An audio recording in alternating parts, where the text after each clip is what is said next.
আছেন ব্যারিস্টার রুমিন ফারহানা, তিনি সাবেক সংসদ সদস্য সহ আন্তর্জাতিক বিষয়ক সম্পাদক বিএনপি, এবং আছেন মুজিবুর রহমান মঞ্জু, চেয়ারম্যান এবি পার্টি। দুজনকে স্বাগত আমাদের অনুষ্ঠানে। রুমিন ফারহানাকে দেখে নিশ্চয়ই সবাই বুঝতে পারছেন কি নিয়ে প্রশ্ন করবো, আপনি নিশ্চয়ই বুঝতে পারছেন। আমি একটু যদি প্রশ্ন করি যে আজকে আপনি যেটি বলেছেন যে ব্রাহ্মণবাড়িয়া সবাই জানে সিসির সামনে কি হয়েছে, সেখানে আপনি বলেছেন যে আমার যদি বলি যেটা গত 15 বছরে হয়নি, আজকে সেটা হয়েছে। অলমোস্ট আমার গায়ে ধাক্কা দিয়ে আমাকে ফেলে দেওয়ার চেষ্টা হয়েছে। যেই বিএনপির নেতা কর্মীদের জন্য 15 বছর লড়াই করলাম, তারা আমাকে এমন ধাক্কা দেয়। তো ঠিক আছে, ধাক্কার বদলে ধাক্কা আসবে, তাই না? সেটাই হচ্ছে, এটা হচ্ছে আপনার বক্তব্য। আর যিনি আসলে মারধরের অভিযোগ করেছেন এনসিপির যুগ্ম মুখ্য সংগঠক আতাউল্লাহ, তিনি যেটি বলেছেন যে রুমিন ফারহানা এবং তার গুন্ডা পান্ডারা বিভিন্ন সময় আমাকে ফোনে ও বিভিন্ন লোক দিয়ে বলেছে এখান থেকে সরে যেতে। আজকেও এখানে যখন আসি আমাকে পেছন থেকে টেনে বের করে দেওয়ার চেষ্টা করেছে। পর্যায়ে প্রবেশ করি, আমি যখন শুনানিতে দাঁড়াই, রুমিন ফারহানা আমাকে প্রথমে ধাক্কা দিয়ে ফেলে দেয়, আমাকে কথা বলতে দেয় নাই। তার যে গুন্ডা পান্ডা ছিল তারা আমাকে পায়ের নিচে ফেলে পিষ্ট করে, নির্মমভাবে মারধর করে। আপনি অভিযোগ করেছেন যে বিএনপি নেতাকর্মীরা যেখানে ছিল তারা আপনাকে ধাক্কা দিয়েছে, সেকে মাঝখানে এনসিপির একজন নেতা কিভাবে মার খেয়ে গেল? এই প্রশ্নটা আমারও। কেন আমার? এনসিপি লোকাল স্ট্যান্ডাই কি? লোকাল স্ট্যান্ডা একটা লিগাল টার্ম, যেটা যে কোনো মামলা শুরুর আগে কোর্ট জানতে চায়, who are you, what is your locus standi, আপনি কেন এসছেন, আপনার এই মামলাতে আগ্রহের কারণ কি, আপনি কিভাবে সম্পৃক্ত। আমি যদি জিজ্ঞেস করি এনসিপি কিভাবে সম্পৃক্ত, এনসিপির তো নিবন্ধন এখনো হয় নাই। এই 3টা ইউনিয়ন বিজয়নগরের সঙ্গে থাকলেই বা কি, এই 3টা ইউনিয়ন সরাইলের সঙ্গে গেলেই বা কি, তাই না? সো আমি কল্পনাও করি নাই যে এনসিপি সেখানে উপস্থিত থাকবে। 1, 2 হচ্ছে যখন কমিশন আমাকে ডাকলেন, আমি কমিশনে নেক্সট টাইম আবার বক্তব্য দিতে দাঁড়ালাম, কারণ তাদের বিজয়নগরের পক্ষ থেকে খুবই এলোমেলো কথাবার্তার, মানে ছন্ন ছাড়া ভাবে কেউ বিএনপির পক্ষ থেকে এসছে, কেউ এনসিপি, কেউ ক্লিয়ারও করছে না কে কোন দলের পক্ষ থেকে এসছে, ক্লিয়ারও হচ্ছে না, হই হট্টগোল হচ্ছে, তারা তাদের মতো করে বক্তব্য দিচ্ছে। আমি আবার উঠে দাঁড়ালাম, বিকজ আমার 2টার সময় কোর্ট ধরতে হবে।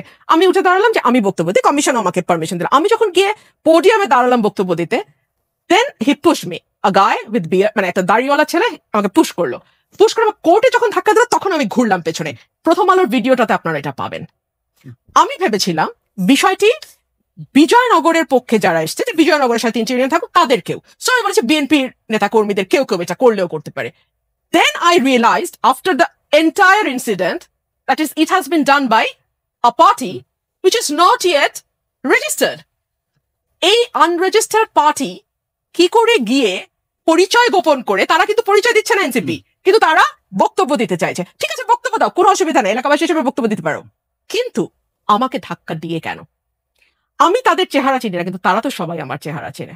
চেহারা চেনার দরকার নাই। আমি একজন আইনজীবীর পোশাকে, আইনজীবী মহিলা, আমি নারী, আমি সেখানে রিপ্রেজেন্ট করছি একটা পার্টিকে, আমি তো সেখানে লিগাল রিপ্রেজেন্টেশন দিচ্ছি, সেখানে ক্যান ইউ পুশ মি?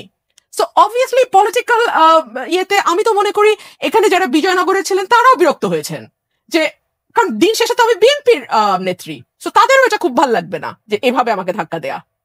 1, 2 হচ্ছে উনি যে মারধরের অভিযোগ করছেন, এখন তো আমার কাছে আস্তে আস্তে ক্লিয়ার হচ্ছে আমার এই কর্মীদেরকে, হরসপুরের কর্মীদেরকে এইভাবে আহত কারা করেছে।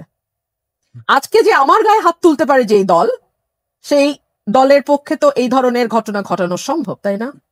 এগুলো আমি কমিশনে জমা দেব। সো এই হচ্ছে কাহিনী। আপনি খেয়াল করবেন এনসিপি খুব খুব চতুরতার সঙ্গে একটা দিকে এগোচ্ছে। বিএনপিতে যারা ভয়েস, যারা বিএনপিকে খুব স্ট্রংলি রিপ্রেজেন্ট করে, যারা বিএনপিকে 15 বছর ধরে ক্যারি করেছে, তাদেরকে শেষ করে দেওয়া। ফর এক্সাম্পল, আপনি লক্ষ্য করবেন অসম্ভব জনপ্রিয় নেতা আমাদের মির্জা ফখরুল ইসলাম আলমগীর, তাকে নির্বাচনের কথা বলে ইন্ডিয়ার এজেন্ট, রয়ের এজেন্ট বলা। সালাউদ্দিন আহমেদ, তাকে মেলাইন করা, আমাকে মেলাইন করা, অর্থাৎ যারা বিএনপির ভয়েস তাদেরকে মেলাইন করা, বিকজ দে নো যে তাদের মাঠের পরিস্থিতি খুব খারাপ। বিএনপির বয়ানটা যারা তৈরি করে, কিংবা বিএনপির যেই গ্রুপ অফ পিপলকে দেখে সাধারণ মানুষ বিএনপির প্রতি অ্যাট্রাক্টেড হয়, তাদেরকে আঘাত করা তাদের। এবং আমি এখানে আরেকটা কথা বলতে চাই, বিএনপির কিছু কিছু নেতা হয়তো তাদের সাময়িক স্বার্থ সিদ্ধির জন্য কখনো তাদেরকে পয়সা দিয়ে নিয়ে আসে, কখনো তাদেরকে দিয়ে ব্যবহার করে নিজেদের প্রয়োজনে। এগুলো তো আমরা বুঝতে পেরেছি মিটিং থেকে বেরিয়ে আসার পর। এই বিষয়টা আরো কথা বলবো আপনার সাথে, আমরা একটু ছোট্ট করে তারপরে সেখানে এনসিপি নেতা হাসনাত আব্দুল্লাহ একটা প্রতিক্রিয়া দিয়েছেন তিনি, আমরা প্রতিক্রিয়া শুনে আসি, তারপরে আমি একটু আলোচনা আসছি। সাংবাদিক ভাইরা, আমরা এই নির্বাচন কমিশনের বস্তুনিষ্ঠ আচরণ, হাসিনা বলতো 20টা হুন্ডা 10টা গুন্ডা নির্বাচন ঠান্ডা। এই হুন্ডা গুন্ডার রাজনীতি বাংলাদেশে আর পুনর্স্থাপিত হবে না। আমরা এই গুন্ডার রাজনীতি আমরা ভারতে পাঠিয়ে দিয়েছি। এখন এই রুমিন ফারহানারা যদি সেটি আবার বাংলাদেশে রিহ্যাবিলিটেট করতে চায়, তাহলে হাসিনার প্রতি তাদের যে আন্তরিকতা, তাহলে হাসিনা যেখানে আছে তাদেরকেও সেখানে চলে যেতে হবে। আমি একটু যুক্ত করি। আপনি খেয়াল করছিলেন উনি যখন বক্তব্য দিচ্ছেন পেছন থেকে রব উঠছে, ঠিক ঠিক। এই গুন্ডা বাহিনী যদি আমি নিয়ে যেতাম, আমি তো একটা 10 মিনিটের প্রেস ব্রিফিং করেছি, পেছন থেকে কেউ চিৎকার করে বলেছে ঠিক ঠিক? বলে নাই। গুন্ডা কারা পালে, গুন্ডা কারা রাখে, গুন্ডা কারা নিয়ে চলে, গুন্ডা নিয়ে কারা নির্বাচন কমিশনে যায়, খুব পরিষ্কার। 1 না 2। আমি যখন শেখ হাসিনার মুখের উপর দাঁড়িয়ে পার্লামেন্টে বলেছিলাম এই সংসদ অবৈধ, তখন হাসনাত আব্দুল্লাহ বঙ্গবন্ধুর উপর রচনা লিখে সেটা পাঠ করছিল বিশ্ববিদ্যালয়। সার্জিস আলম একটা চোরের মতো শেখ হাসিনার সামনে এভাবে দাঁড়িয়েছিল। ওই ছবিগুলো আমাদের কাছে আছে, আমরা ভুলি নাই। আমি একটু মঞ্জু ভাই, আপনাকে একটু জানতে চাইবো, আপনি তো দুজনের বক্তব্য শুনলেন, আপনি যদি একটু এই বিষয়ে আপনার মন্তব্য দেন। ধন্যবাদ আপনাকে। আজকের ঘটনাটা আমি পথিমধ্যে যখন হচ্ছিল তখন ওই যে আমরা সাধারণত করি না, গাড়িতে বসে বসে দেখি, দেখার সময় আমি দেখলাম যে রুমিনের একটা ভয়েস আসলো, যে তো আমি চিন্তিত হলাম যে কি ঘটনা। পরে দেখলাম তো রুমিন ফারহানাকে আমি সাথে সাথে ফোন দিলাম কিছুক্ষণ পরে। আমি ভেবেছি একটু আগের ঘটনা, তো প্রথমে উনি ফোন ধরেন নাই, পরে উনি আমাকে ব্যাক করেছেন। আমি বললাম যে কি হয়েছে অগ্নিকন্যা, আপনার পরে কি ধরনের ঘটনা ঘটলো?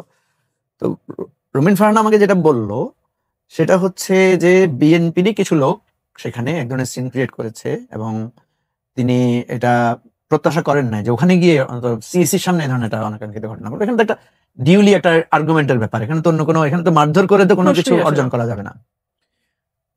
কিন্তু আমি পরক্ষণে দেখলাম যে সেখানে আতাউল্লাহ, এনসিপির যে নেতা আতাউল্লাহকে দেখলাম যে সে মানে আহত বা এই ধরনের কথা। পরে আমি আতাউল্লাহকে ফোন করলাম যে আতাউল্লাহ কি হয়েছে সেখানে, আমার কাছে মিলছে না। কারণ একে তো মনে হচ্ছে যে বিএনপির একটা গ্রুপ হয়তো ওই যে আসনের এই পুনর্বিন্যাসের ব্যাপারে হয়তো বিরোধী, সেটা হয়তো করতে পারে। পরে আমি বিভিন্ন জন থেকে শুনলাম যে এখানে আতাউল্লাহ ফেস করেছে, কিন্তু পেছনে বিএনপির একটা গ্রুপ সেখানে হয়তো সাপোর্ট দিয়েছে বা এই ধরনের কিছু ঘটেছে। এনিওয়ে, এটা আজকে আমাদের জন্য দুর্ভাগ্যজনক, কারণ সিইসির সামনে ঘটনাটা এইভাবে ঘটবে, ধাক্কাধাক্কির মতো ঘটনা ঘটবে, এক ধরনের হাতাহাতির ঘটনা ঘটবে, এবং এরপরে এরকম উত্তেজনাকর পরিস্থিতি হবে। এটা আমাদের এই যে, আমি তো কয়েকদিন আগেই সিইসির সাথে দেখা করে এসেছি, ওনাকে কিন্তু আমরা বারবার বলেছিলাম যে আপনার কার্যক্রমটা আরো স্ট্রং হওয়া দরকার, আইন শৃঙ্খলা পরিস্থিতির বিষয়টা নজরে রাখা দরকার। এখনো তো নির্বাচন ভাবে শুরুই হয় নাই, এটাকে নির্বাচনের অংশ বলা যায় না, এটা হচ্ছে জাস্ট প্রাক নির্বাচনী কার্যক্রমের ব্যাপার। সেখানে যদি এই ধরনের উত্তেজনা হয়, এবং আবার এটাকে কেন্দ্র করে মানে আমরা আমরা সবাই কিন্তু কম বেশি এই আন্দোলনে সবারই অংশগ্রহণ ছিল। এখন আমার একটা কার্যক্রম অপছন্দ হতে পারে, রুমিনের একটা কার্যক্রম, আমাদের তো সব কাজে পছন্দ হবে তা না। আমরা তো একসাথে আন্দোলন করেছি, একসাথে কাজও করেছি, আবার টক শোতে গেলে আমরা আমাদের ডিবেট নিয়ে কেউ তো কাউকে ছাড় দেয় না, ঠিক আছে? তো আমরা তো গণতান্ত্রিক ধারায় এই জায়গাটা আমরা করে এসেছি, আমাদের সবারই অতীত, সবারই বর্তমান, সবারই জানা আছে। আমি বারবার যেটা বলি, যেটা আমি দেখলাম যে প্রতিক্রিয়ায় খুব কঠোর ভাষায় সমালোচনার বিষয়টা আছে। সমালোচনা অবশ্যই আমরা করব, সমালোচনা থাকবে। রুমিন অনেক কঠোরভাবে সমালোচনা করেন, এবং উনি যখনই যেটাকে ধরেন, আজকে আমাকে বলছে আমি নামছি, আমি এটা ছাড়বো না। আমরা প্রত্যাশা করব, আমি একদম খোলামেলায় বলি যে এখানে বিএনপি, এখানে এনসিপি, হ্যাঁ, দুটো সংগঠনই এই অভ্যুত্থানে নানাভাবে ভূমিকা রেখেছে। এনসিপি কিন্তু এনসিপি আকারে রাখে নাই, তখন এনসিপির জন্ম হয় নাই, ছাত্ররা ছিল। এখন এনসিপির নেতৃত্বে তারা আছে, এবং আমরা যখন কোনো কিছু বলতে যাব, করতে যাব, সেগুলোতে আমাদের যুক্তিতর্ক থাকবে। রুমিন নিশ্চয়ই স্বাভাবিক, সে বলেছে যে তার এই মানুষ সাধারণত নির্বাচনী আসনকে ছোট করে রাখতে চায়, আমি গেছি বাড়াইতে, সে গেছে বাড়াইতে। আমি জিজ্ঞেস করলাম আপনি উল্টা বাড়াইতে গেলেন কেন? সে বললো যে আমার এখানে ভোট, আমার ইনফ্লুয়েন্স আছে, আমি হয়তো ভোটের পাবো। এনিওয়ে, নিশ্চয়ই রুমিনের তো এটার যুক্তি না যে আমার ভোট বাড়বে বলে আমাকে আসনটা বড় করে দেন। ওনার নিশ্চয়ই কোনো লিগ্যাল যুক্তি আছে, আর লিগ্যাল যুক্তি যদি না থাকে ইলেকশন কমিশন সেটা খারিজ করে দিবে, অসুবিধা কি? তো যাই হোক, আমি মনে করি যে আমি রুমিন ফারহানাকে বলবো যে আপনি একজন সিনিয়র পলিটিশিয়ান রিগার্ডিং ওদের সাথে তুলনা করলে। আর এমনিতে তো আমরা যাদেরকে চিনি আমাদের এখানে, যে যারা খুব ভাইব্রেন্টলি শেখ হাসিনার বিরুদ্ধে লড়াই করেছে, সংগ্রাম করেছে, দেখেন শেখ হাসিনার বিরুদ্ধে রুমিনরাও ফাইট করেছে, আমরাও করেছি। কিন্তু আবার আমাদের নিজস্ব তো রাজনৈতিক একটা বিরোধ আছে, রাজনৈতিক একটা পছন্দের জায়গা আছে, সেখানে আমরা কি ঝগড়া করবো না? সেখানে কি আমরা আমাদের দ্বিমতের প্রসঙ্গ তুলে ধরবো না? কিন্তু সেটা যাতে সীমা লঙ্ঘনকারী না হয়, সেটা আমাদের খেয়াল রাখতে হবে। আপনি বলছেন শেখ হাসিনার বিরুদ্ধে লড়াই করেছেন, শেখ হাসনাত আব্দুল্লাহ কিন্তু বলেছেন যে বিএনপির আওয়ামী লীগ বিষয়ক সম্পাদক। আমি এই বিষয়ে আসবো, এক দর্শক আছে, ফোনটা নিয়ে নিই। হ্যালো, জি, জি আপনার নামটি বলে প্রশ্ন করেন। আমি মিলন গাজীপুর থেকে। আমি তো আপনাকে বলতে বা আপনাকে একটু আমার সাথে কথা বলতে, জি বলেন বলেন। আমি তার মুখে শুনছি যে বিএনপি কোন নেতা থাকে ই করছে, তাহলে খুব চিন্তিত করছে না। কিন্তু সেটা একজন বিএনপি সিনিয়র নেত্রী, আমি বিএনপি একজন সমর্থক, কিন্তু আপনার দলের বা আমার দলের কোনো হাইকমান্ডারের কোনো ব্যবস্থা নিব কিনা, এটা আমি জানতে চাচ্ছি আপনার কাছে। জি, হাইকমান্ড ব্যবস্থা নিবে কিনা এটা জানতে চাই না। আমি তার আগে আমি একটু এখানে যেহেতু এখানে এনসিপির কেউ নাই, আমি যদি ছোট্ট করে তাদের দুইটা কমিটি Sure, দেব। please. তিনি হাসনাত আব্দুল্লাহ যেটি বলেছেন যে বিএনপির আওয়ামী লীগ বিষয়ক সম্পাদক রয়েছেন অনেকেই, যারা আওয়ামী লীগ থেকেও বেশি আওয়ামী লীগ। বিএনপির আওয়ামী লীগ বিষয়ক সম্পাদক যারা রয়েছেন তাদের মধ্যে অন্যতম রুমিন ফারহানা, আওয়ামী লীগের সুবিধাভোগী, আওয়ামী লীগের ফ্ল্যাটভোগী এবং যারা গুন্ডা দিয়ে নির্বাচন কমিশনকে ঠান্ডা করে দিতে চায় তাদের। আমরা বিএনপির এই আওয়ামী লীগ বিষয়ক সম্পাদকদের বলবো, আপনারা জনগণের পালসকে বুঝুন, 24-এর পরবর্তী জনগণের পালসকে বুঝুন, নতুবা আবার বাংলাদেশের সংকটের দিকে যাবে। আর সাদিজ আলম স্ট্যাটাস নিশ্চয়ই আপনি পড়েছেন, না, আমি যদি একটু পড়ি একটু লম্বা হবে, তারপর একটু পড়া উচিত মনে হয় আমার।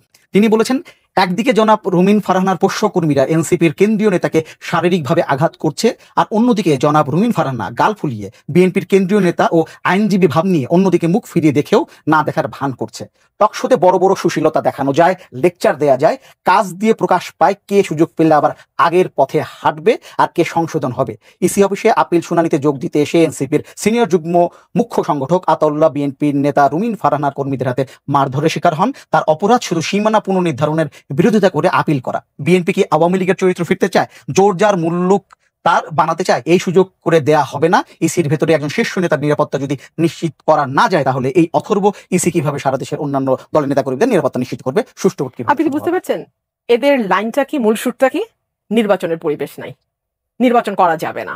এবং আমার গাল ফুলিয়ে কথা বলার কথা বলেছে না, নারীদেরকে এনসিপি কি চোখে দেখে এটা নিয়ে কি আরেকবার আলোচনা করার কোনো দরকার আছে? এনসিপির টপ লিডারশিপ বসে থাকে, নারীদের বেশ্যা গালাগালি করা হয়, সেখানে আমার কোট ধরে টান দিয়েছে, আমাকে ধাক্কা দিয়েছে, তো কিছুই না। এনসিপির মতন দল তো আরো অনেক নিচে না আমার কথা। আমরা স্লামডগ মিলেনিয়ার সিনেমাটা দেখেছি না, দে লাইক দ্যাট। তারা তো আমাকে একটা ধাক্কা দিয়েছে একটু, এটা তো তেমন কিছু না। আওয়ামী লীগ বিষয়ক সম্পাদক নিয়ে আমি একটু কথা বলি। আওয়ামী লীগ যখন ক্ষমতায় ছিল, আমি বলেছিলাম মুক্তিযুদ্ধের সবচেয়ে বড় বিপক্ষ শক্তি যদি কেউ থেকে থাকে সেটা আওয়ামী লীগ। কেন বলেছিলাম বিকজ আওয়ামী লীগ সাম্য, মানবিক মর্যাদা এবং সামাজিক ন্যায় বিচারের ধারে কাছে না গিয়েও মুক্তিযুদ্ধের চেতনাকে পলিটিক্যালি ইউজ করেছে, অ্যাবিউজ করেছে, বারবার ব্যবহার করেছে। দুই হচ্ছে, আওয়ামী লীগের সময় আমরা দেখেছি যেই স্পিরিট নিয়ে মুক্তিযুদ্ধটা হয়েছিল, সকলের একটা সমান বাংলাদেশ, সেখানে পদে পদে অর্থনৈতিক, লৈঙ্গিক, রাজনৈতিক বিভিন্ন পরিচয় আপনাকে প্রতি মুহূর্তে বৈষম্যের শিকার হতে হতো। সো সেটা একটা অবসান চেয়েছিলাম বলেই শেখ হাসিনার বিরুদ্ধে বা আওয়ামী লীগ রেজিমের বিরুদ্ধে দীর্ঘ 15 বছর 16 বছর আমরা লড়াই করেছি। এখন দেখুন কি মজা, শেখ হাসিনা এবং আওয়ামী লীগ চলে গেছে, এখন নতুন ট্যাগিং এর রাজনীতি আসছে। আগে বলা হতো রাজাকারের শাবক, আগে বলা হতো মুক্তিযুদ্ধের চেতনা বিরোধী, এখন বলা হয় রয়ের এজেন্ট, এখন বলা হয় আওয়ামী লীগের কি সম্পাদক, আওয়ামী লীগ বিষয়ক সম্পাদক, অর্থাৎ ট্যাগিং। যখন আপনি যুক্তিতে পারবেন না, এটা আমি পার্লামেন্টে বারবার বলতাম, তখন আপনি কি করবেন? ব্যক্তি আক্রমণ করবেন। এটাকে ইংরেজিতে বলে অ্যাড হোমেনাম ফ্যালাসি। আমি জানি না ওনারা ঠিক মানে অ্যাড হোমেনাম ফ্যালাসি দুইবার বললাম so that they get it. এই অ্যাড হোমেনাম ফ্যালাসি হচ্ছে যখন আপনি কোনো যুক্তি আপনার সামনে নাই, তখন আপনি এটা যাবেন। ধরুন আজকে আমাকে ধাক্কাটা কেন দেওয়া হয়েছিল আমি আপনাকে বলি। আমাদের এই যে সীমানা নির্ধারণ, এটা হয় ভৌগোলিক অবস্থান এবং জনসংখ্যার ভিত্তিতে।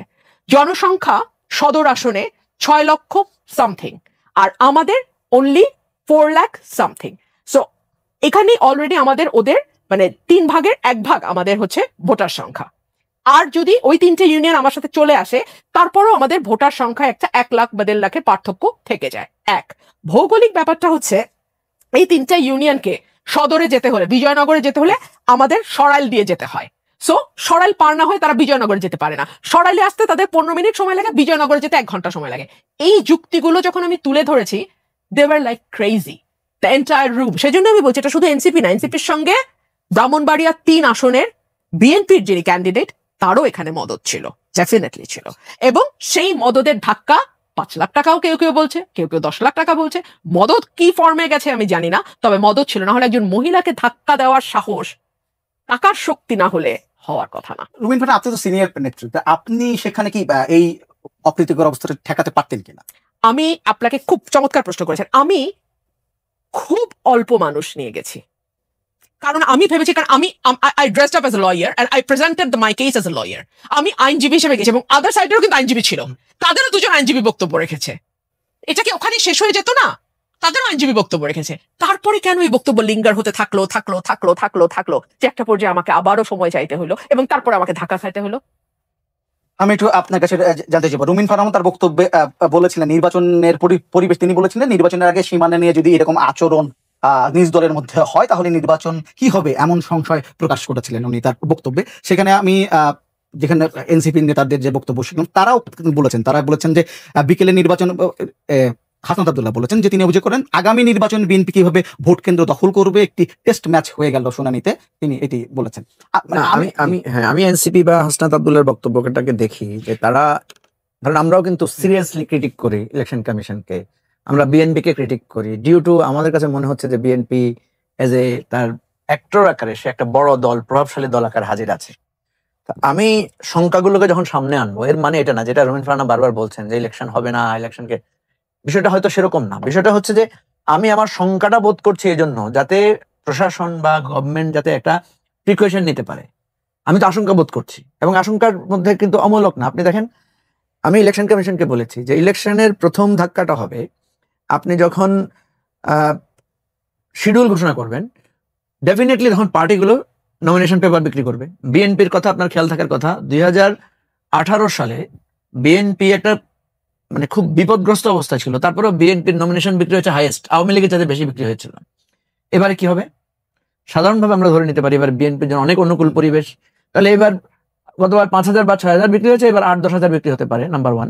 এবং এই যে লম্বা প্রার্থী জট তৈরি হয়েছে, কারণ পুরনো নেতারাও আছেন, আর এই 10 বছরে যারা লড়াই করেছেন তাদেরও তো একটা ভ্যালু তৈরি হয়েছে পার্টির মধ্যে। তো বিএনপি যদি আগে 4 জন প্রতিদ্বন্দ্বী থাকতো, এবার দেখাতে পারে 5 জন বা 6 জন হয়েছে। এবং এই একটা প্রথম ধাক্কাটা আমাদের যেটা আসবে সেটা হচ্ছে বিএনপির এই নমিনেশন ফাইনাল নিয়ে প্রচুর পরিমাণে এলাকাগুলোতে উত্তেজনা তৈরি হবে, যার একটা ছোট্ট ঘটনা তো আজকে আমরা দেখলাম। এবং এটা নানা রূপে আসবে, যেটা রুমিন বলছেন যে এটা এনসিপির ব্যাক নানা ধরনের ইকুয়েশন আছে, এটা হতে পারে। ইভেন আমি তো এমনও আশঙ্কা করি যে এই ঝগড়ার মধ্যে আওয়ামী লীগও ঢুকে যেতে পারে। ঠিক আছে, দুই পক্ষের ঝগড়াতে আমি একটু আগুন দিই, বাতাস লাগাই, এগুলো আমাদের প্রথাগত চরিত্র। তো সুতরাং এবারের নির্বাচনের প্রথম যেই হার্ডেলসটা আমাদেরকে, যে রিলে রেস আমরা একটা হার্ডেলস পার করি না, একটা হার্ডেলস হচ্ছে বিএনপির আভ্যন্তরীণ গন্ডগোল বা মারামারি বা প্রার্থী সিলেকশন নিয়ে যেটা হবে সেটা।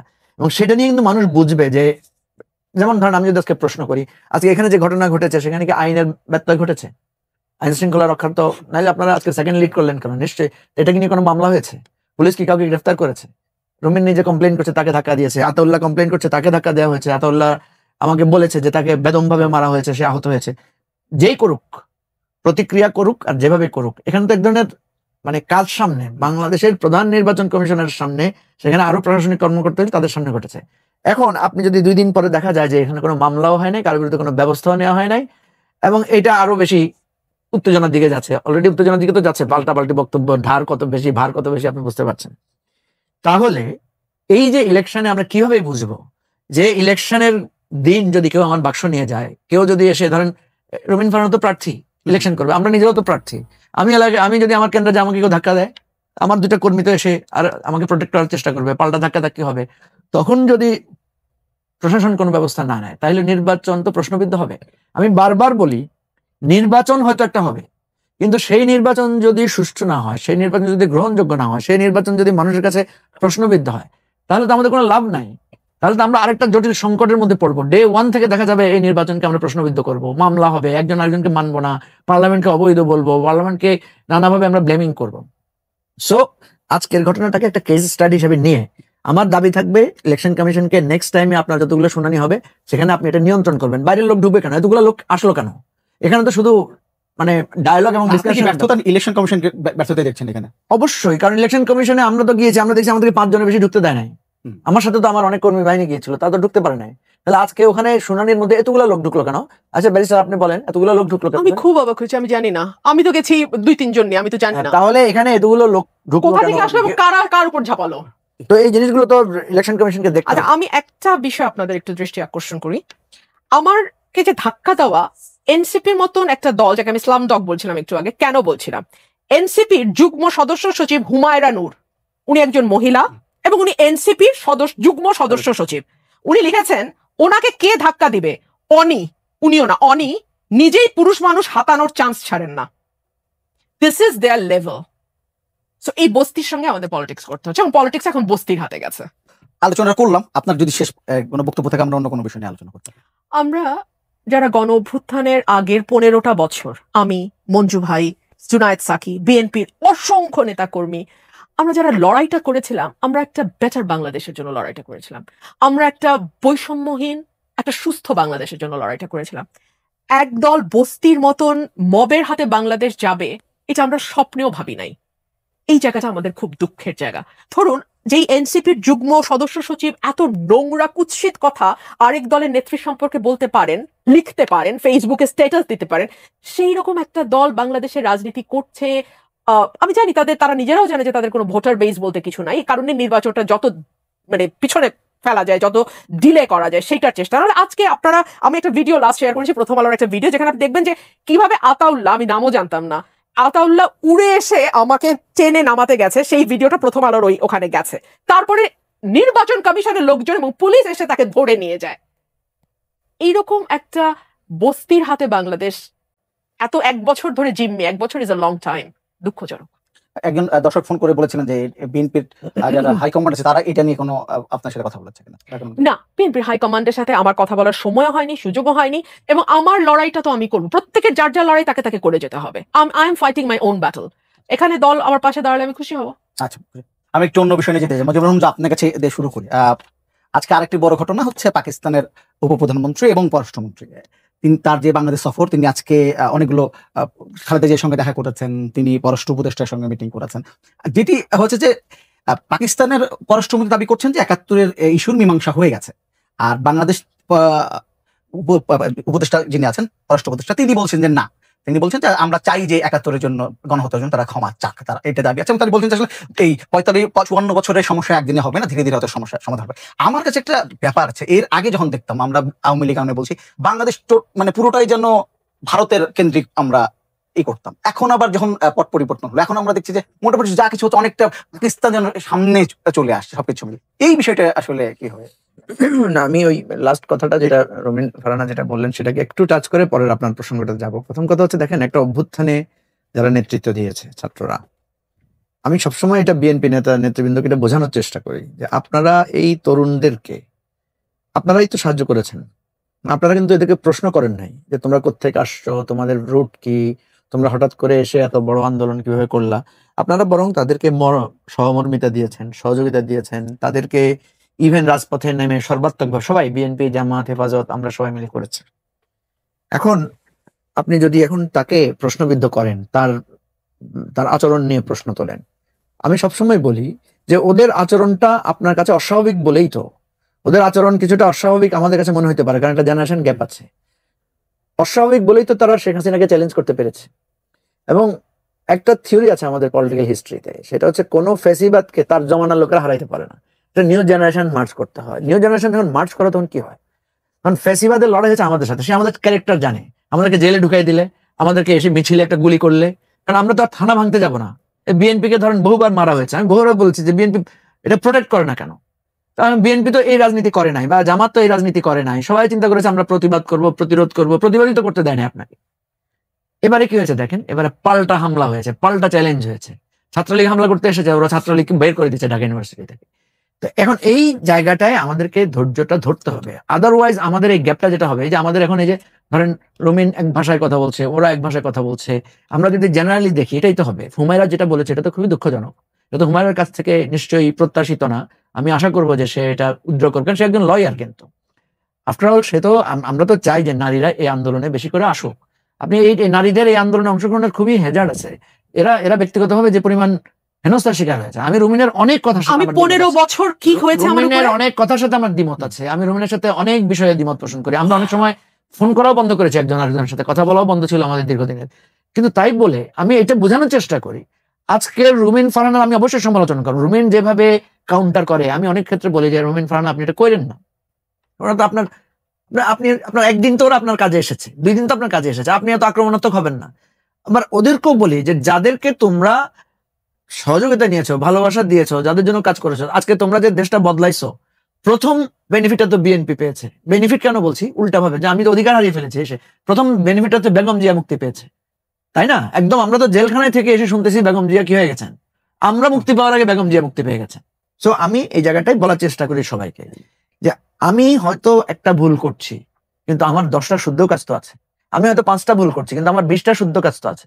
রোমেন ফারহানা যখন ইলেকশনে গিয়েছিলেন, যখন উনি ওই যে তার ফ্ল্যাট নিয়ে প্লট নিয়ে ঘটনা হয়েছে, আমরা সবাই তো সমালোচনা করেছি, কিন্তু সমালোচনা করেছি বলে আবার যখন রোমেন ফাইট করেছে পার্লামেন্টে, সেটাকে তো আবার আমরা সবাই স্বীকৃতি দিয়েছি, সেটাকে তো আমরা আবার, তখন রোমেন পপুলার হয়েছে না, তখন তার ফেসবুকে ইয়াতে যারা সমর্থন দিয়েছিল তারা দিয়েছে না। ভালো খারাপ মিলিয়ে তো আমরা সব, আমার সব কথা আপনার পছন্দ হবে কেন, সব কথা আপনার মতো করে আমি বলবো কেন? ঠিক আছে, আমি কথাগুলো কেন বলছি, রুমিনকে আমি বহুদিন দেখেছি, সে জামাত শিবিরের লোকদের উপরে যে অত্যাচার হয়েছে, তাদের অধিকারের জন্য রুমিন কথা বলেছে হাইকোর্টে, মানে আমি তাকে অনেকদিন দেখেছি সে ফাইট করেছে। আবার এখন দেখছি রুমিন পার্লামেন্টও করেছি, আবার এখন দেখছি রুমিন জামাত এবং শিবিরের ব্যাপারে খুবই ক্রিটিক্যাল। তো ঠিক আছে, রুমিনকে আমি প্রশ্নই করতে পারি যে যাকে আপনি তখন সাপোর্ট দিয়েছেন, তখন যার প্রতি সহমর্মিতা দেখিয়েছেন, এখন আপনি এত ক্রিটিক্যাল কেন? আবার রুমিন এখন ক্রিটিক্যাল বলে যারা রুমিনের মানে নারী সত্তাকেও খুব অপমানজনক ভাবে ক্রিটিক করছে, সেটা তো কোনো আদর্শিক জায়গা থেকে হতে পারে না ভাই। আপনি ফ্যাক্টের উপর করেন, রুমিন যে কথাটা বলছে ওর সাথে বিতর্ক করেন, তার যুক্তি করেন, ব্যক্তিত্বকে আঘাত করবেন কেন, ব্যক্তিকে আঘাত করবেন কেন? 50 বছর আগের একটা ফেক ছবি নিয়ে, সরি 10 বছর আগের যে ফেক ছবি, তাকে আওয়ামী লীগ যেভাবে তার বিরুদ্ধে করেছে, সেটাকে আমি কেন আনবো? এই কথাটা আমি বুঝাতে চাই। আমাদের সমস্যা হয়েছে কি, এখন আমি রুমিনের পক্ষে 2টা কথা বললে আমাকেও এক ধরনের ফ্রেমিং করা হবে, আবার রুমিনের বিরুদ্ধে কথা বললে সেটাকেও ট্যাগিং করা হবে। আপনি যেই প্রশ্নটা তুলেছেন বিরুদ্ধে পরে আচ্ছা ঠিক আছে, সরি, আমার একটা প্রশ্ন, জি এই বিষয়টা কথা বলবেন। আমার একটা প্রশ্ন হচ্ছে যে এই যে ঘটনা ঘটলো, যদি আপনার এলাকা বা বামনতিনের বিএনপি নেতারাও বা এই সাথে জড়িত থাকে, তাহলে বিএনপির ভিতরে কি আপনার পজিশন একটু দুর্বল হয়ে যাচ্ছে? না না না, একদমই না। বিএনপির ভেতরের পজিশনের ব্যাপার না, উনি দেখতে পাচ্ছেন যে ওনার কোনো যুক্তি নাই। এখন উনি হ্যাডাম দেখাতে গেছেন ইলেকশন কমিশনের ভেতরে, যে আমার এতগুলো গুন্ডাপান্ডা নিয়ে আমি আসতে পেরেছি, একবার ভয় দেখানো, মব তৈরি করা। এটা দলের সাথে এটার কোনো রিলেশনশিপ নাই। আমি শুধু একটা কথা যুক্ত করি, এনসিপি মানেই কিন্তু ছাত্র না, আর ছাত্র মানেই কিন্তু এনসিপি না। যখন ঢাকা বিশ্ববিদ্যালয়ের হল খালি হয়ে গেছে, তখন কিন্তু প্রাইভেট বিশ্ববিদ্যালয়ের ছেলেরা, north south east West, independent university, American university, তারা সব বেরিয়ে এসছে। সো ওই বাচ্চারা না বের হলে, আর আর্মি মানে প্রাক্তন আর্মি কর্মকর্তারা মিরপুর ডিওএইচএস এ মিছিল না বের করলে এটা কোথায় যেত আমি জানি না। 1, 2 হচ্ছে আওয়ামী লীগ আমাকে ঠিক প্লট নিয়ে আক্রমণ করতো, যে আমি প্লটের অ্যাপ্লিকেশন দিয়েছি। আমাকে বলে আওয়ামী লীগের কি জানি কি আওয়ামী লীগ বিষয়ক সম্পাদক, আন্তর্বিষয় সম্পাদক, এবং ফ্ল্যাটের সুবিধা এক্স্যাক্টলি। আমি তো ফ্ল্যাটের আবেদন তো করি নাই, ফ্ল্যাটভোগী। দেখেন মিথ্যাচার কাকে বলে। আওয়ামী লীগের প্রোপাগান্ডাটা করতো, প্লট বলতো। আমি তো প্লটের চিঠি একদিনের মাথায় উইথড্র করেছি, আমি তো প্লট নেই নাই। আর আওয়ামী লীগের যদি আমাকে প্লট দেওয়ার থাকতো, আর আওয়ামী লীগের সাথে যদি আমার আতাত থাকতো, তাহলে তো চিঠি ফ্লাশ হইতো না। এই চিঠি তো আওয়ামী লীগের ফ্লাশ করছে, সো দ্যাট আমি আওয়ামী লীগের, মানে আমার সাথে যখন যুক্তিতে পারছে না, তখন ওরা বলবে তুমি তো ফ্ল্যাটের আবেদন করেছো, তুমি তো প্লটের আবেদন করেছো। সেই আবেদনটা কিন্তু আমি একদিনের মাথায় উইথড্র করেছি। কিন্তু দেখুন, ঠিক আওয়ামী লীগ যে ভাষায় কথা বলতো, আজকে আমি একটা ডাকাতের মতন চেহারা ছেলেকে দেখলাম একই ভাষায় কথা বলতে। এক্স্যাক্টলি, হি ওয়াজ ইকোয়িং আওয়ামী লীগ। আমি একটু মুজিবুর রহমান মঞ্জু একদম 2 মিনিটের সময় পাবো, একটু পাকিস্তান আপনি যে প্রশ্নটা করেছিলেন আর কি, কথা হচ্ছে যে পাকিস্তানের সাথে আমাদের যুদ্ধের পরে যে ঘটনাটা ঘটেছিল, সেটা হচ্ছে তারা কিন্তু আনুষ্ঠানিকভাবে আত্মসমর্পণ করেছে, এবং ওইটাকে আমরা আমাদের বিজয় দিবস হিসেবে আমরা উদযাপন করে থাকি। এখন এই যে জয় পরাজয়ের পরে, স্বাধীনভাবে বাংলাদেশ রাষ্ট্র হয়ে যাওয়ার পরে, এরপরে আমাদের সাথে অমীমাংসিত বিষয় কি আছে? এটা দেনা পাওনার হিসাব আছে, এতগুলো মানুষের মৃত্যুর দায়ের ব্যাপার আছে। তো এই জিনিসগুলো বাংলাদেশের সাথে পাকিস্তানের যে একটা ডায়লগ হওয়ার কথা, কারণ নব্যবহিত পরে যারা ক্ষমতায় ছিল তাদের উপরে দায়িত্বটা ছিল, কিন্তু সেই মুহূর্তে আমরা দেখেছি এক ধরনের একেবারেই বিচ্ছেদের মতো একটা ঘটনা ঘটেছে। মাঝখানে যেহেতু ভারত সরকারের সাথেই তখন নানা ইস্যু তৈরি হয়েছে, ভারতীয় সেনাবাহিনী এখানে ছিল, সেনাবাহিনী এখান থেকে সরিয়ে নেওয়ার প্রসঙ্গ ছিল, তারপরে মুক্তিযোদ্ধাদের মধ্যে আবার ভারতীয় বাহিনীর সাথে নানা সংঘাত সংঘর্ষের বিষয় ছিল, এবং মুক্তিযোদ্ধাদের মধ্যে একটা ডিভিশন হয়ে তখন তো দেখা গেল যে এক ধরনের মুজিববাদ ভার্সেস রক্ষী বাহিনী, তারপরে আপনার জাসদের উত্থান, একটা ঘটনার চূড়ান্ত পর্যায়ে এসে তো শেখ মুজিবুর রহমানের হত্যাকাণ্ডের ঘটনা। তো যার ফলে দেখা গেছে যে পাকিস্তান আর এই বিষয় নিয়ে বাংলাদেশের সাথে এই জিনিসগুলো আর আলোচনায় আসেনি। ইভেন দীর্ঘ সময় ধরে এমন ছিল, যেমন আমরা তো পাকিস্তান মুখী না, ইভেন পাকিস্তানের সাথে আমাদের কোনো সরাসরি ফ্লাইটও নাই, বাট আমাদের দেশে একটা রাজনীতি ছিল যে পাকিস্তান পন্থী, পাকিস্তান পন্থা। যেমন আমি আপনাকে বলি, আমি তো দীর্ঘদিন জামাতের সাথে রাজনীতি করেছি, কিন্তু আমি কখনো, এবং জামাতের ভেতরে কিন্তু এটা নিয়ে আমি অনেক বিতর্ক তুলেছি, জামাতকে আমি কখনো দেখি নাই তাদের পাকিস্তানের সাথে কোনো যোগাযোগ আছে, পাকিস্তান নেতাদেরকে তারা ভালো করে চেনে না, কিন্তু আমি দেখলাম যে তারা বাংলাদেশের স্বাধীনতার জায়গা এমন একটা জায়গা, তাদেরকে যখন পাকিস্তান পন্থী বলে গালি দেয় তাদের কিন্তু একটু গায়ে লাগে, তারা কিন্তু এটাতে একটু উত্তেজিত হয়। রাজাকার আলবদর বললে তারা, অথচ দেখেন রাজাকারের তালিকায় দেখা গেল আওয়ামী লীগের লোকই বেশি, তাই না? তো এই ফ্রেমিং পলিটিক্স, অ্যান্টি পাকিস্তান কথা আমাদের এখানে কিন্তু পাকিস্তান চলে যাওয়ার পরে, বাংলাদেশ স্বাধীন হয়ে যাওয়ার পরে পাকিস্তান কখনো আমাদের জন্য একটা আফসোস করেছে, বা আমাদের মাঝে মাঝে কিন্তু দুই বাংলা এক হওয়ার কথা আসে, কিন্তু পাকিস্তানিদের মধ্যে কখনো দেখি নাই যে তাদের চিন্তা যে হারে আমরা বাংলাদেশটা হারাই ফেললাম, আবার সেটা অর্জন করা যায় কিনা বা কিছু করা যায়, এই ধরনের কোনো প্রবণতা আমরা তাদের মধ্যে দেখি নাই। এখন কথা হচ্ছে যে এটা হচ্ছে একটা, পৃথিবীতে বহু দেশে যুদ্ধ হয়েছে, তারা কিন্তু এখন খুবই ক্লোজলি কাজও করছে। ইউরোপের দেশগুলোতে দেখেন ভয়ানক যুদ্ধ হয়েছে, মানে যুদ্ধ মানে কাকে বলে, একেবারে মানে ইহুদিদেরকে তো নিধনই করা হয়েছে আপনার জার্মান এবং ইয়ে মিলে। তো সেই জায়গায় আমরা দেখছি যে এই যুদ্ধের এই যে বৈরিতা এটা কিন্তু কন্টিনিউ করে নাই। তো এখন আমরা দেখছি পাকিস্তান হয়তো আওয়ামী লীগের পতনের পরে এতদিন তাদেরকে আমরা, বা পররাষ্ট্র জায়গায় তাদের সাথে একটা বৈরী সম্পর্ক ছিল, তারা এখন বেশ আসছেন, মিটিং এর পর মিটিং করছেন, রাজনৈতিক দলগুলোর সাথে বসছেন, নেতৃবৃন্দকে দেখতে যাচ্ছেন। আমি মনে করি এটা একটা নতুন আমাদের পররাষ্ট্রনীতির একটা নতুন ধারা তৈরি হচ্ছে। আমি ভাই রুমিন ফারহানা এই বিষয়ে আপনার একটা মতামত জানতে চাই। আমাদের মোটা দাগে 3টি বিষয় নিয়ে এখনো নিষ্পত্তি হয়নি। একটি হচ্ছে তারা জেনোসাইড বা গণহত্যা বাংলাদেশে চালিয়েছে, সেটা নিয়ে তারা এখনো বাংলাদেশের কাছে ক্ষমা চায়নি ফর্মালি। 2 হচ্ছে তাদের সাথে আমাদের সম্পদের বন্টন এখনো বাকি আছে। আমাদের ঘূর্ণিঝড়ে যেই বিপুল পরিমাণ ত্রাণ বহির্বিশ্ব থেকে এসেছিল 70-এর ঘূর্ণিঝড়ে, সেটার হিস্সা আমরা পাইনি। প্লাস আমাদের যে দীর্ঘ বৈষম্যের ইতিহাস, সেই বৈষম্যের ইতিহাসে পূর্ব পাকিস্তান আর পশ্চিম পাকিস্তানের মধ্যে মানে প্রপার্টি বা সম্পদের যে বৈষম্য, সেটার একটা নিষ্পত্তি। আর 3 হচ্ছে আমাদের বিহারি জনগোষ্ঠী যারা আছেন তাদের ব্যাপারে পাকিস্তানের কোনো এই বিষয়গুলো এখনো সর্ট আউট হয় নাই। এবং আমি যতদূর জানি এই সরকারও কিন্তু বারবার এই বিষয়গুলো সর্ট আউট করার কথা বলেছে পাকিস্তান গভর্নমেন্টকে, বাট এখন পর্যন্ত আমরা কোনো পজিটিভ কিছু শুনি নাই। কিন্তু আজকে পাকিস্তানের পররাষ্ট্রমন্ত্রী, আপনি বলেছেন যে এর মধ্যে আলোচনা, পাকিস্তানের পররাষ্ট্রমন্ত্রী দাবি করেছে যে 2বার যে 71-এ গণহত্যার ক্ষমা চাওয়া সহ অমীমাংসিত 3 সমস্যা 2বার সমাধান হয়েছে। 1974 সালে ভুট্টো সাহেব যখন দেশে এসেছিলেন এবং 2000 সালে পারভেজ মোশাররফ যখন বাংলাদেশে এসেছিলেন, তিনি বলেছেন যে সমাধান হয়েছে। না, এখন ধরেন ওইটাই তো বললাম যে ভুট্টো যখন বাংলাদেশে এসেছে তাকে তো রিসেপশন দেওয়া হয়েছে, যার সাথে আপনি যুদ্ধ করেছেন, এবং ভুট্টোই তো দায়ী বাংলাদেশের এই সংকটের জন্য, প্রধান দায়িত্ব জুলফিকার আলী ভুট্টো। কিন্তু সেই জুলফিকার আলী ভুট্টোকে যখন রেড কার্পেট সম্বর্ধনা দেওয়া হয়েছে, তখন তো এই আলোচনাগুলো তোলার খুবই গুরুত্ব ছিল। এখন আমি যেটা মনে করি এটা একটা ঔদার্যের ব্যাপার। পাকিস্তানের রাষ্ট্র যদি আনুষ্ঠানিকভাবে আমাদের এখানে তাদের এই ভুল বোঝাবুঝি দূর করার জন্য উদ্যোগ নেয়, আমি তো কোনো সমস্যা দেখি না। কারণ আমি দেখলাম যে বিএনপির নেতৃবৃন্দ খুব সহৃদয়ভাবে পাকিস্তানের সাথে ডায়লগ করেছেন, কথা বলেছেন। তিনি আবার বেগম জিয়াকে দেখতে গিয়েছেন, জামাতের আমিরকেও দেখতে গিয়েছেন। তাহলে যে বরফটা জমাটবদ্ধ ছিল সেটা তো কিছুটা, ইভেন আমি তো শেখ হাসিনাও তো আম পাঠিয়েছেন পাকিস্তানের প্রধানমন্ত্রীর জন্য, পাঠিয়েছেন না? তো রাষ্ট্রীয়ভাবে আমরা একসময় একসাথে ছিলাম, আমাদের সাথে একটা যুদ্ধ হয়েছে, নৃশংসতা ছিল, বৈষম্য ছিল, আমাদের অধিকার তারা হরণ করেছে, সেটার জন্য আমরা যুদ্ধ করে বিজয় অর্জন করেছি। এখন যেই বিষয়গুলো আছে এগুলোকে ক্রমান্বয়ে আমরা আলোচনায় তুলতে পারি, কিন্তু এটার জন্য যাতে আমাদের কূটনৈতিক সম্পর্ক নষ্ট না হয়, এবং আমাদের যে আজকে চায়নামুখী, আমেরিকামুখী, ইন্ডিয়ামুখী, বার্মামুখী, নানা বহুমুখী যে আমাদের আন্তর্জাতিক সম্পর্কের টানাপোড়েন আছে, এটা আমাদের সবগুলোকে সতর্কতার সাথে হ্যান্ডেল করতে হবে। আমাদের সময় শেষ।